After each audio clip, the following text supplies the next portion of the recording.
Pourquoi c'est compliqué comme ça? C'est aussi pour exclure des gens. Il ne faut pas se leurrer. L'assurance chômage a été pendant longtemps une vache à lait pour le gouvernement fédéral. De 1996 jusqu'à 2010, c'est près de 70 milliards de dollars qui ont été détournés de la caisse d'assurance chômage.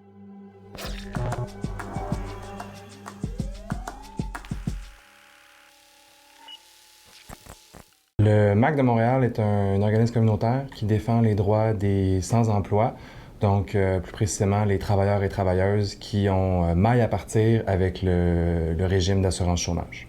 Donc nécessairement, quand on est dans une économie capitaliste, il y a un risque de chômage. Et on s'est collectivement donné un outil pour s'assurer que les gens qui perdaient leur emploi, qui se ramassaient sans emploi du jour au lendemain, n'avaient pas rien. Ce n'était pas leur responsabilité individuelle à eux, c'était une responsabilité collective.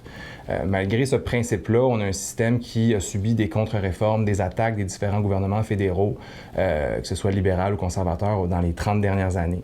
Donc on se ramasse aujourd'hui avec un régime qui couvre à peine 40% des chômeurs et chômeuses. Donc moins de la moitié des travailleurs et travailleuses vont être protégés en cas de chômage, bien qu'ils aient cotisé à des prestations d'assurance chômage toutes leurs années de travail. Jusqu'en 1990, on avait une contribution de l'État. Donc, le fédéral contribuait à la caisse et c'est complètement retiré. Donc, en ce moment, depuis 1990, c'est uniquement financé par les cotisations des salariés et des patrons.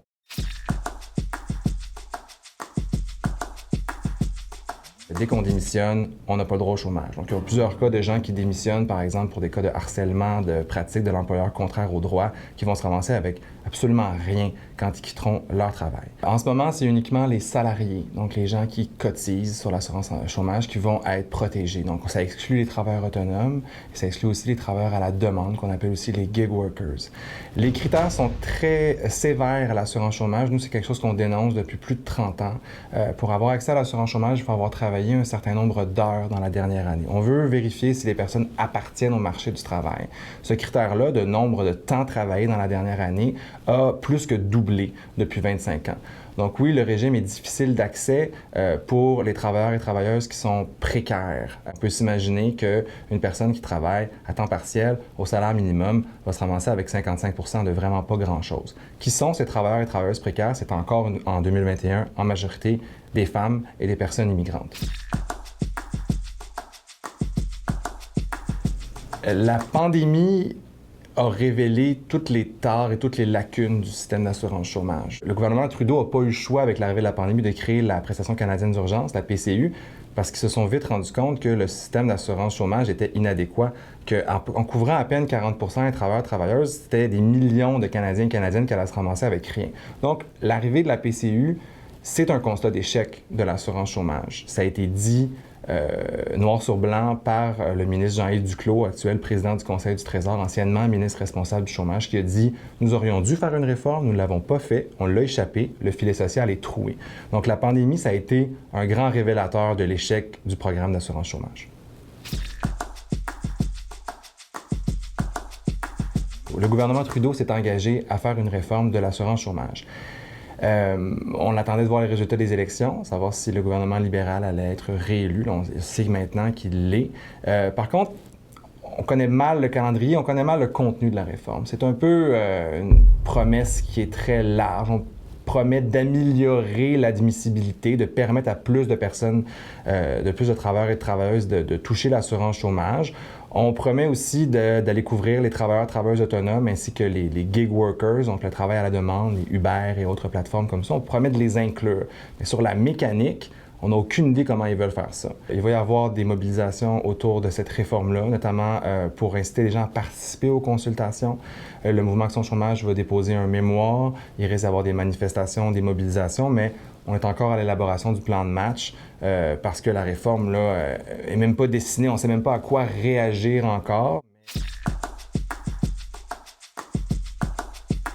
Au MAC de Montréal, on a plusieurs revendications pour améliorer le régime d'assurance chômage qui sont portées par les autres groupes aussi de défense des droits des sans-emploi à travers la province pour pouvoir couvrir tout le monde. Notre façon de voir les choses, c'est qu'on a un régime qui soit universel. C'est-à-dire qu'en ce moment, on a plein de règles à la pièce selon les contextes, le type de travailleur, les régions. Nous, ce qu'on dit, sinon, ça prend des règles universelles pour être sûr de ne pas échapper personne. C'est pas farfelu de dire ça. En 1971, on avait une loi qui couvrait 96% de la main-d'œuvre avec des procédures très simples. On avait son chômage très rapidement. Ensuite, on demande des choses qui sont assez simples, c'est-à-dire de diminuer le nombre d'heures travaillées nécessaires pour se qualifier à 350 heures.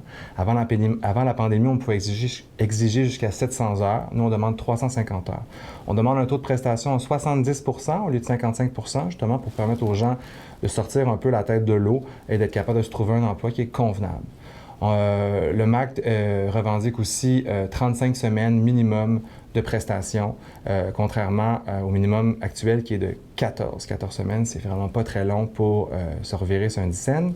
On demande aussi la fin des exclusions totales pour les départs volontaires. Nous, au Mouvement Action Chômage de Montréal, on juge que les mobilisations sont nécessaires. Il faut se rappeler que le programme d'assurance chômage qui a été créé en 1940 l'a été grâce à des mobilisations populaires. C'est pas le gouvernement fédéral qui s'est réveillé un matin en disant on va protéger les travailleurs et travailleuses. Ça a été arraché de longues luttes, ce droit-là à une assurance chômage, notamment à la Grande Marche sur Ottawa en 1935, des émeutes dans les camps de travail, des occupations de certains lieux à Vancouver, partout au Canada. Donc, l'existence même du régime d'assurance chômage est le fruit de mobilisation populaire. Puis on a vu dans les dernières décennies que quand on a eu des reculs, quand ils ont été effacés, c'est parce qu'il y avait une mobilisation populaire importante. Je pense notamment à la réforme Harper. On se rappelle qu'en 2012, le gouvernement Harper avait modifié beaucoup de choses à l'assurance chômage, avait déclaré « ça nous prend du cheap labor canadien, c'est pas normal qu'on importe des travailleurs et travailleuses étrangers parce qu'on n'est pas capable de remplir les postes dans les champs, dans les McDo. » Donc, il y avait vraiment une volonté de diminuer la protection de l'assurance chômage pour augmenter la pression sur la main-d'œuvre d'occuper des mauvais emplois. Cette réforme-là a été défaite, a été annulée par le gouvernement Trudeau à son entrée au pouvoir. Ça non plus, c'est pas parce que le gouvernement Trudeau s'est réveillé et dit on va changer ça. C'est parce qu'il y a eu des mobilisations partout au Canada. Donc, c'est juste pour rappeler que si on veut que les choses changent puis qu'on veut une réforme en profondeur, ça va être important de se faire entendre. Et oui, les mobilisations ont un réel impact sur l'état de l'assurance chômage.